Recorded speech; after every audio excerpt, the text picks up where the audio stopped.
همه‌ساله کمیته کار با جوانان و ورزش نزد حکومت جمهوری تاجیکستان پس از نتیجه‌گیری‌های خود بهترین‌های ساحه کار با جوانان و ورزش را معین می‌کنند. به همین خاطر 9 ینور در کاخ سروش شهر دوشنبه مراسم جایزه سپاری و بهترین‌های ساحه کار با جوانان و ورزش برگزار شد. در سخن‌های افتتاحی مطلوب خان امانزاده ستاریان، معاون سروزیر جمهوری تاجیکستان و رئیس کمیته کار با جوانان و ورزش نزد حکومت جمهوری تاجیکستان رحمانزاده عبدالله قربانعلی ابراز داشتند که حکومت جمهوری تاجیکستان بخصوص پیشوای ملت دستاورد و کارنمایی‌های جوانان را قدردانی می‌کنند. سخنرانان با اشاره به سال تاریخی در حیات کشور امیدواری کردند که جوانان در پاسخ با غمخوری‌های رهبر دولت برای ارمان‌های ملت در ساحه‌های خود تلاش و کوشش می‌کنند.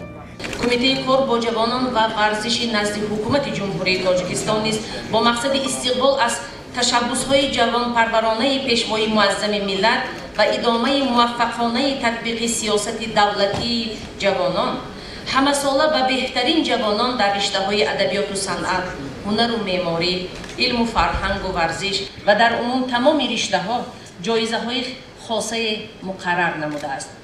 شرکت فعال شماره زیاد جوانان پرکار ما در جریان برگزاری این آزمون ما را امیدوار می‌کند که در حقیقت جوانان سعادتمند کشور با محبت به وطن و صداقت به آرمان‌های پیشوای اصلی ملت بودند در تمام عرصه‌ها تلاش و پیکارهای شایسته از خود نشان می‌دهند. این باوری و اعتماد بر آن است که در حقیقت جوانان سعادتمند تاجیک پاسدار صداقت به وطن و ملت هستند و فردای کشور عزیز را با باوری و اعتماد بزرگ ما همگان با آنها باور می‌کنیم. ضمناً در مراسم جایزه سپاری در برابر جوانان با استعداد و بالایاقت کشور در ساحه‌های ادبیات، صنعت، معماری، برنامه‌سازی، تکنیک و تکنولوژیا و اینواسیا همچنین بهترین‌های ساحه ورزش نیز با جایزه‌ها قدردانی شدند. سال 2020 نوابسته از محدودیت‌ها ورزشگران تاجیک در مسابقه‌های سطح بین‌المللی اشتراک نموده 124 مدال به خزینه ورزشی مملکت وارد نمودند.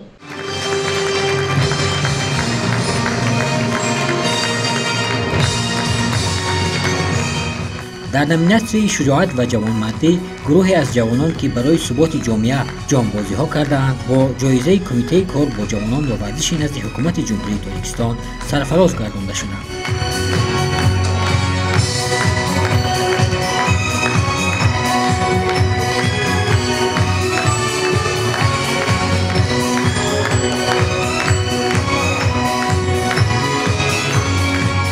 کمیته کار با جوانان و ورزش همچون مقامات وکالتداری در ساحه ورزش بهترین ها را از بین ورزشگران، جوانان، نورسان معین نموده با جایزه ها قدردانی نموده ایستاده است. همین را قید کردن ضرور است که به ورزشگرانی که تمام سال مهارت بهترین خود را نشان داده در عرصه های بین المللی پرچم جمهوری تاجیکستان را پرافشان نمودند، نوابسته و مشکلاتی که سال 2020 به وجود آمد و این نگاه نکرده توانستند در عرصه بین المللی دولت را معرفی نمایند، امروز آنها قدردانی می‌گردند. کمیته همچون مقامات وکالتداری دولتی در ساحه تربیت جسمانی و ورزش بهترین ها را از روی نامیناسیون مؤسسه سال، ورزشگر بهترین سال، ورزشگر بهترین سال در بین بانوان و این چنین بهترین مؤسسه، بهترین کلوب ها را معین نموده قدردانی می نماید.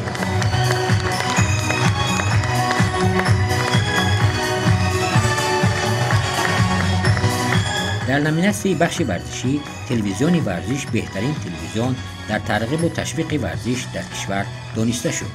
همچنین پرویز محمد امین عنوان بهترین شارح ورزشی سال 2020 را دریافت نمود.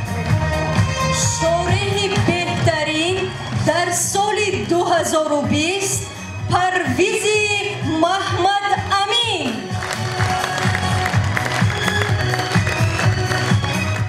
هر دفعه فوتبالبازان بزرگ با جایزه‌های асосӣ қадрдонӣ мешаванд, мегӯянд ин танҳо ҷоизаи ман нест, ин ҷоизаи тамоми даста аҳли коллективи муассисаи давлатии телевизиони варзиш ва ҳамзамон бо ин тамоми устодону пайвандону тамоми он нафароне ки дӯстону ҳамсабақон моро дар ин ҷода ҳамроҳӣ мекарданд, дар рӯзҳои бисёр мушкил роҳнамоӣ мекарданд ва мо аз камбудиҳое ки доштем мегуфтанд, пешниҳод мекарданд ки онҳоро ислоҳ кунем ва албатта мо низ бо мамнуният онҳоро қабул карда дар пайи ислоҳи худ, дар пайи беҳтар шудан кор мекардем. агар ба таърихи варзиши ҷаҳонӣ ҳам таваҷҷӯҳ кунем, аксари футболбозон ё варзишгарони муваффақ дар умум ба мушкилиҳои бениҳоят зиёд рӯбарӯ шуданд ва танҳо баъд аз он ба муваффақият расиданд. Мисол худи Майкл Ҷордан, бузургтарин баскетболбоз, пеш аз он ки ба муваффақият бирасад, вақте бо аз ӯ суол карданд ки сири муваффақияти шумо дар чист ва чаро шумо ин гуна муваффақ ҳастед, ӯ гуфт пеш аз он ки ман муваффақ шавам 9000 маротиба дар доираи мусобиқаҳои гуногуни NBA ман тӯбро ба сабад хато партофтам ва танҳо баъд аз ин ба муваффақият расидам. Ва ҳамчунин албатта варзишгарони дигар ҳам ҳар кадоме ки дар ин масир буд, ё донишмандони зиёд, мисол Томас Эдисон, як кашфофи амрикоӣ ки лампаи электрониро ихтироъ кардааст, ӯ ҳам беш аз 900 маротиба кӯшиш кард, вале муваффақ нашуд барои ихтироъ кардани ин. Вале чун дар ин масир собитқадамона ба пеш ҳаракат мекард, ҳатман ба муваффақият расид ва мо ҳам ҳаракат мекунем дар солҳои баъдӣ бо дар назардошти ин дастгириҳо, бо дар назардошти ин ҷоизаҳо боз ҳам корро вусъат бахшем, аз болои худ ҳатман кор кунем ва барои расидан ба муваффақиятҳои тоза ба тоза ҳамроҳи аҳли коллективи телевизиони варзиш кӯшиш намоем. با داشتن امکاناتی وسیع در سمت گذراندن بازی‌های ورزشی، دوشنبه بهترین شهر ورزشی دانسته شد. در بخش بهترین مکتب ورزشی باشد، مکتب جمهوری مهارت عالی ورزشی اوید به نمودهای تکواندو و مکتب ورزشی کوشانیان بهترین های سال عنوان گرفتند.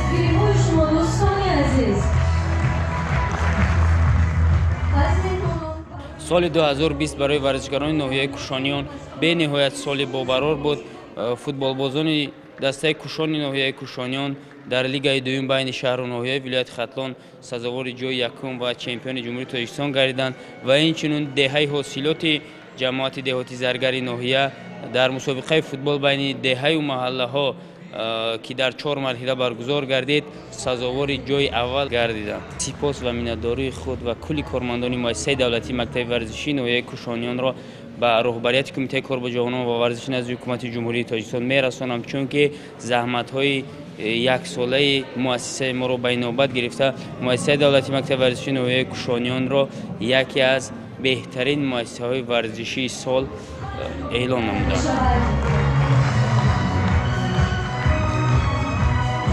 البته ما خوشنود هستیم که امروز مؤسسه دولتی مکتب جمهوری مهارت عالی ورزشی اوید به نمودهای تکواندو در این چهاربینی قدردانی گردید و نتیجه فعالیت مربیان و کارمندان و ماموریت مؤسسه بود که امروز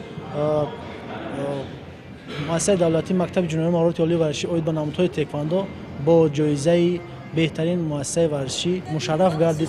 نوابسته از اونه که این سالی بسیار مشکل بود، این بیماری هایی که امروز بود، ورزشکاران ما توانستند از مسابقه های سطح جمهوری، چمپیونات های جمهوری تاجیکستان زیاده از 42 مدال طلا و 34 مدال نقره و 36 مدال برنجی را به دست آوردند. این از مسابقه های سطح جمهوری و دیگر مسابقه های سطح شهری و منطقوی نیز به دستاوردهای نظررس نایل گردند و ما باوری داریم که ورزشکاران ما وابسته به درست شدن وضع میتوانند در عرصه بین المللی نوآبروی ملت خود را بلند بردارند.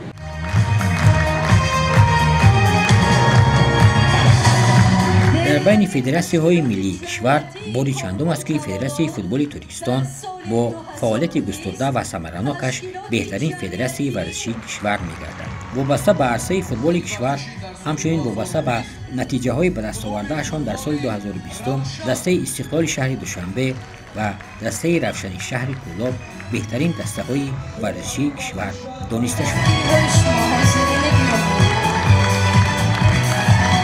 سال 2020 با دسته روشن کلوب بهترین سال بود، چون که در سال 2020 دسته روشن کلوب با 2 جایزه یعنی که برآمدن به لیگ اولی جای اول و میسر شد و دوم جام تاجیکستان با دست آورد. برای این سال 2020 برای دسته ما خیلی یک سال پربرار بود.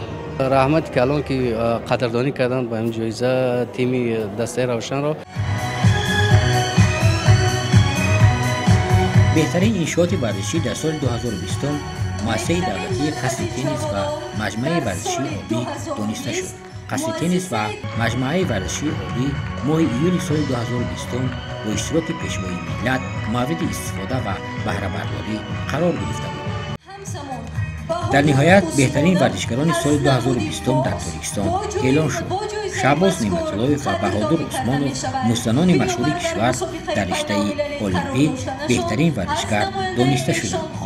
بهادر عثمانوف و شهباز نعمت‌اللهیف سال گذشته اولین شده در مسابقه آسیا و اقیانوسیا که در کشور اردن برگزار شده بود راه خط بازی‌های المپیک توکیو را به دست آورده بودند. К этому достижению мы шли много-много лет. Огромное спасибо комитету за то, что признали меня. Мне это очень важно. Я очень благодарен за это. И, конечно, благодаря этому у меня больше желания появилось выступать. И я постараюсь занять первое место. Я уверен в этом. На Олимпийских играх в Токио.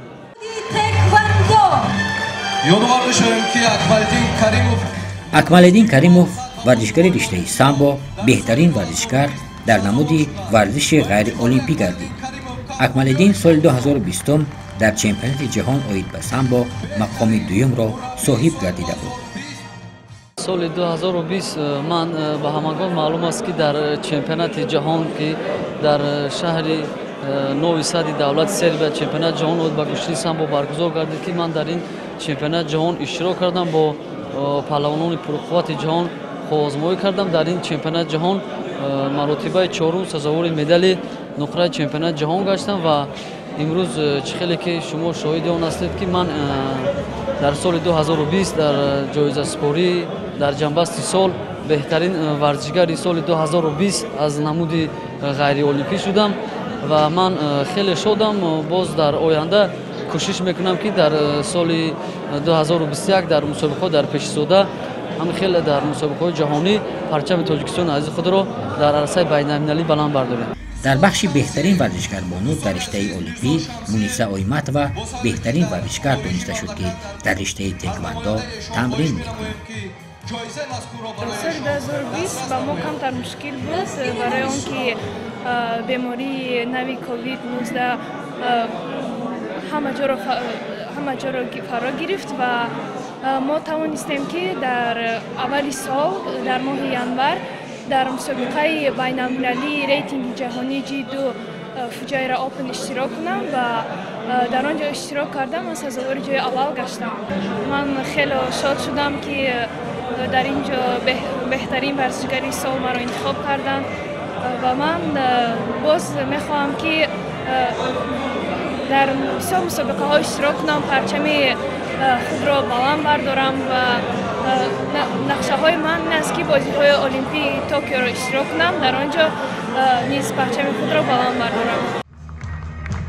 میرزا شمسیف باشد بهترین مربی سال دانسته شد. میرزا شمسیف در رشته بوکس ورزشکاران زیادی را در کشور تربیت نموده محض اولین شده شاگردان او راهخط بازی‌های المپیک توکیو را به دست آورده.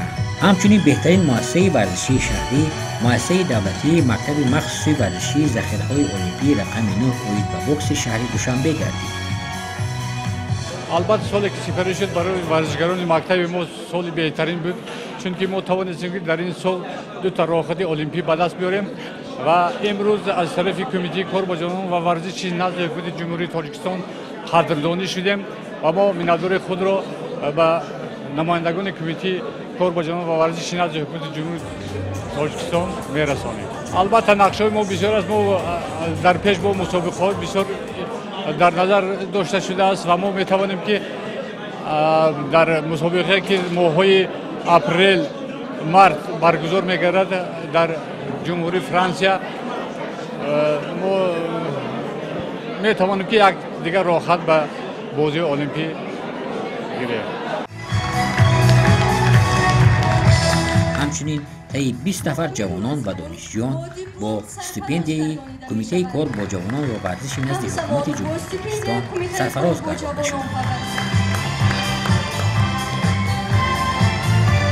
Солимова Маниша Боймуродовна, донишҷӯи Донишгоҳи давлатии молия ва иқтисоди Тоҷикистон бо стипендияи кумита сарфароз гардонда мешавад.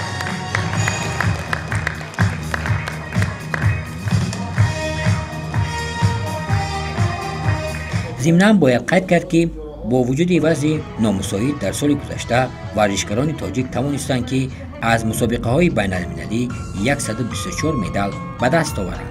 در سال 2021 امید است که ورزشکاران ما با نیروی تازه در مسابقه‌های داخلی و بین‌المللی اشتراک نموده شرف کشور را در عرصه بین‌المللی حمایت می‌کنند.